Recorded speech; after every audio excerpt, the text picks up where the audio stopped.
first one. Go to the next slide, Josh.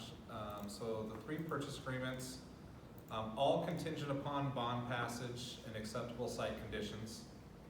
Deposits are fully refundable up until that point where we determine that the site conditions are appropriate for building upon and that the bond passes. And then the closing would be December 5th through the 21st for all 3 of these.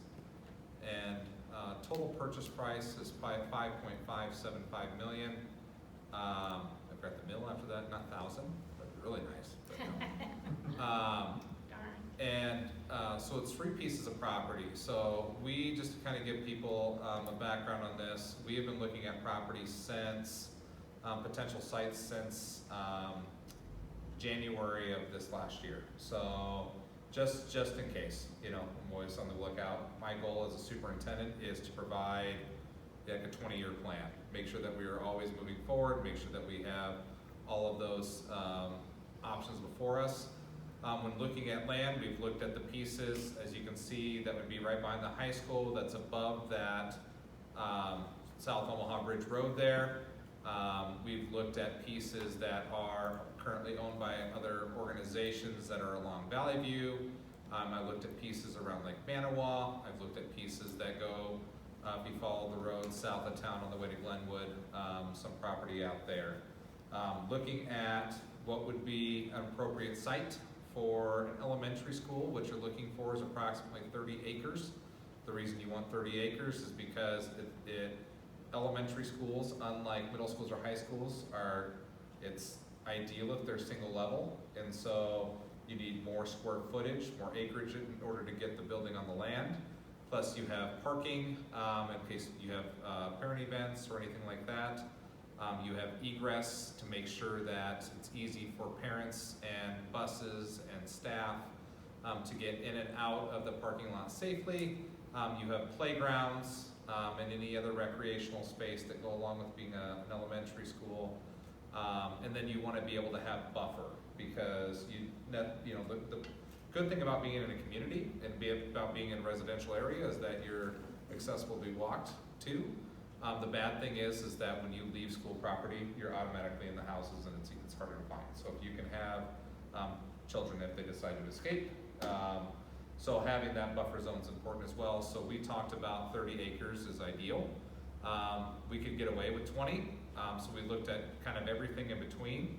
Also looked at purchase price. And then we looked at what was, when we did our community engagement and we did our staff engagement, you know, when we were having our meetings back in February and March, the big thing that kept coming up is centrally located. They wanted something that was along with the other campuses, so that way parents didn't necessarily have to travel between buildings far distance, that any growth would happen close to the campus, so we can have students more involved in activities and events. Right now, we do not really transport craft students to the other campus unless it's by grade, just because it's, to be honest, it's such a hassle to do so, to get them down and back and etc. Versus if they're this close to the main campus, we can have them participate in more activities that are campus-wide.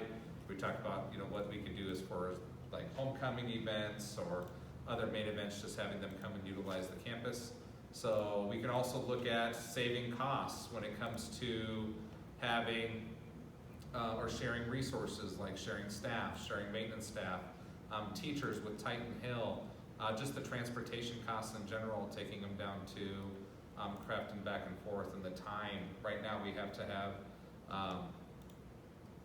more buses than we probably need, just because we have to split them up and take them down there. So with as hard as it's becoming to find bus drivers, having everything in a central location makes it a little bit easier for transportation. So those are some things that came into mind. So we looked at about 6 or 7 different properties. Some were really easy to cast off right away because either owners were not willing to engage in a conversation that would allow the school to purchase the ground. The site was either too small or too irregular in shape to be built upon. Or to be honest, just wasn't really, we would consider centrally located because some of the sites were just as far away from the current campus as Craft currently is. And so those things were instantly kind of cast aside. We did look at most, and we've spent most of our time looking at the property south of the South Omaha Bridge Road and the property north of the South Omaha Bridge Road, which would be directly behind the main campus. The area south is all bare ground, so easy to be built upon. It is a little low, so we would have to build up the physical structures wherever they go, but the same can be said with the area north of the Omaha Bridge Road. That area includes businesses and land that has been just recently acquired.